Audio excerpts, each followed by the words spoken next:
আমি আপনারা জানেন যে 2022 সালে 2022-এর যে প্রলয়ন বন্যা, একটু কথা বললেন না প্লিজ। এই বন্যার সময় 100 বছর পরে এই ধরনের বন্যা হয়েছিল। তো আমরা সবাই যে যার মতো করে ঝাঁপাই পড়ছিলাম। এই 2 বছরের ব্যবধানে আবার 2024-এ এসে আপনারা দেখতেছেন যে আবার এই যে চেরাপুঞ্জি এবং আসামের দিকে বৃষ্টি বেশি হওয়া, এই কারণে আবার বাড়িঘর প্লাবিত হয়েছে। আজকে এখানে একটা আশ্রয় কেন্দ্রে আমরা আসছি। এই 2 বছরের মধ্যে আমার ব্যক্তিগত জীবনের স্ট্যাটাসও চেঞ্জ হয়ে গেছে। আগে আমি শুধু ব্যারিস্টার হিসেবে কাজ করছি, এখন আমি একটা এলাকার এমপি হিসাবে আমাকে কাজ করতে হবে। আপনারা জানেন যে বাই দ্য টাইম অলরেডি আমার এলাকায় ভাঙন শুরু হয়ে গেছে। খোয়াই নদী ভাঙনের কারণে 3-4টা ইউনিয়ন প্লাবিত হয়েছে। তো আমি একদিন ওইখানে ছিলাম পুরা দিন, এবং এইখানে প্রায় 105 টনের মতো সরকারি যে চাল আসছে এটা বন্টনের ব্যবস্থা করে আমি আমার যারা নির্বাচনকালীন আমার যারা কাজ করছেন আমার পক্ষে, তাদেরকে আমি স্পষ্ট বলে দিছি যে আমাকে যারা নির্বাচিত করছেন তাদের কাজ নির্বাচনকালীন পর্যন্তই না, যে কোনো দুর্যোগে আপনারা ঝাঁপাই পড়বেন। এই জন্য আমি বিশেষ করে আমার ছাত্রলীগ বা আমাকে যারা ভালোবাসেন তাদেরকে আমি মাঠে নামাই দিছি। অ্যান্ড একই সাথে সিলেটের এই অবস্থায় আমি তো ফেলে যাইতে পারি না বা আমি দূরে থাকতে পারি না। আমি আমার নিজস্ব সামর্থ্য নিয়ে আমি আজকে চলে আসছি এই জায়গায়। চেষ্টা করব বিভিন্ন জায়গায় মানুষের কাছে এটা দেখাইতে যে কী অবস্থা হইতেছে, এবং দেখাইলে হয়তো সারা পৃথিবীব্যাপী যদি একটা মানুষের একটা টান, আমার কাজ তো শুধু আমি একা দিয়ে তো শেষ করতে পারবো না। আমার কথা কাজে আমার ভিডিওতে যদি বিভিন্ন ধরনের মানুষ যদি তার নিজের জন্মস্থানের টান অনুভব করেন, তখনই কিন্তু সবাই কম বেশি এখানে ঝাঁপিয়ে পড়বেন। এবং এটার সাথে সাথে আমি আরেকটা জিনিস বলতে চাই যে কী কারণে ইদানিং বন্যার টেন্ডেন্সিটা বেড়ে গেছে। আমরা পানি নিষ্কাশনের ব্যবস্থা সব বন্ধ করে ফেলছি, রাস্তাঘাট বন্ধ করে ফেলছি। অনেকে বলা বলি করতেছেন যে মিকামইলের রাস্তাটার কারণে হইতে পারে, এটার কোনো সাইন্টিফিক ব্যাখ্যা নাই। এটা নিয়ে একটা সাইন্টিফিক একটা ব্যাখ্যা আসা দরকার। তাহলে সবার মনে একটা সন্দেহ যে কিশোরগঞ্জের কারণে কি আমাদের এইখানে কি পুরা সিলেট সুনামগঞ্জ এফেক্টেড কিনা। এবং এই যদি আমি মাননীয় মেয়র মহোদয় বা প্রশাসনের যারা আছেন তাদেরকে বলবো যে বন্যা পরবর্তীতে বসে একটা অল ক্লাস পিপলকে নিয়ে যে কেন আমরা বারবার এফেক্টেড হইতেছি, আগে তো এইভাবে এফেক্টেড হয় নাই। তো বন্যা এখন যেহেতু পানি আমাদের ঘরে, এই জন্য এইসব আলোচনা কম করে আমরা আপাতত ত্রাণ সহযোগিতায় আছি।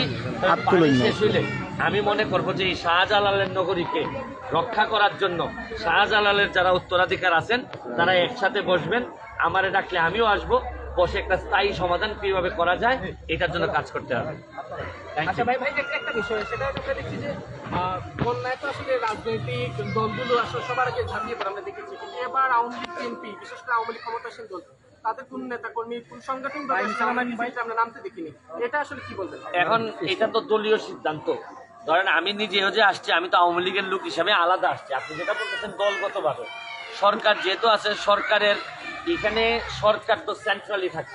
ধরেন এখানে আমার মনে হয় যে স্থানীয় নেতৃবৃন্দ যারা এখানের স্থানীয় নেতৃবৃন্দ তারাই এই প্রবলেমটাকে সামনে তুলে ধরতে হবে ভালোভাবে, ব্যাপকভাবে, যে ওনারা কী পরিমাণে এফেক্টেড হয়েছে।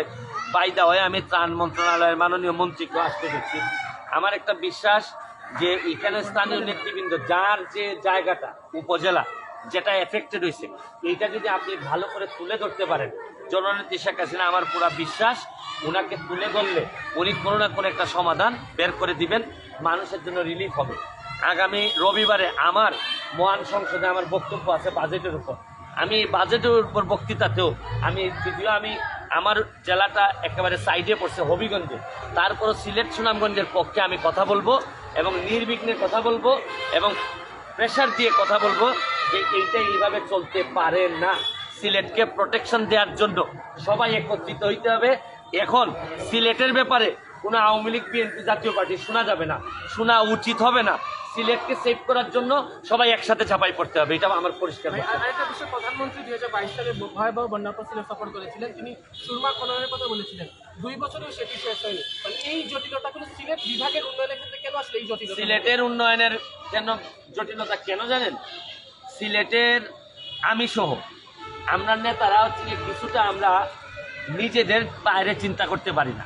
যদি চিন্তা করতে পারতাম তাইলে 6 লেন হচ্ছে গিয়ে সারা বাংলাদেশের সবার পরে আমাদের 6 লেন। এখনো 6 লেনের কাজই শেষ হয় নাই। আমরা এর মধ্যে 2-3 জন অর্থমন্ত্রী পাইছি, আমাদের অর্থমন্ত্রীর মাধ্যমে টাকা ছাড় হয়েছে সব লেনে, কিন্তু সব জায়গায় হয়েছে, কিন্তু আমার এলাকায় 6 লেন হয় নাই। আপনাদের মনে আছে কিনা কিছুদিন আগে বলছিলাম, আমাদের এলাকার নেতারা যখন মন্ত্রী হন তখন দেখা যায় শ্বশুর বাড়ি সিলেটের বাইরে থাকে, যার কারণে শ্বশুর বাড়ির উন্নয়ন করতে করতে আর সিলেটের কথা অত মনে থাকে না। তবে আমি ভাই মন্ত্রী তো হই নাই, এমপি হিসাবে আমি এলাকায় বিয়ে করছি, এই জন্য আমার এলাকার মানুষ কম্পারেটিভ একটু বেশি শান্তিতে আছে। Thank you.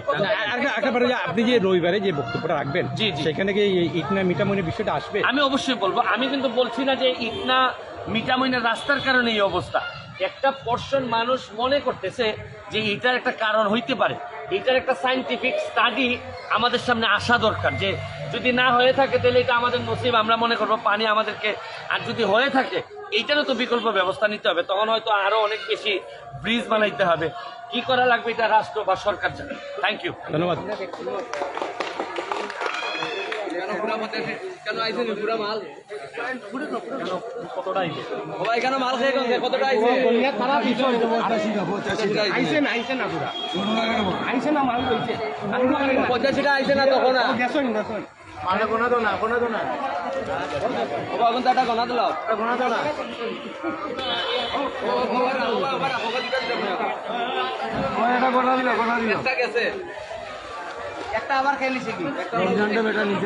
দর্শক, সিলেট নগরীর মীরাবাজার কিশোরী মোহন বালক সরকারি প্রাথমিক বিদ্যালয়ে একটু আগে ব্যারিস্টার সুমন এসেছিলেন, এবং এই জায়গা থেকে এই ছিল আমার কাছে সর্বশেষ। সাথে থাকার জন্য সবাইকে আন্তরিক ধন্যবাদ জানিয়ে বিদায় নিচ্ছি।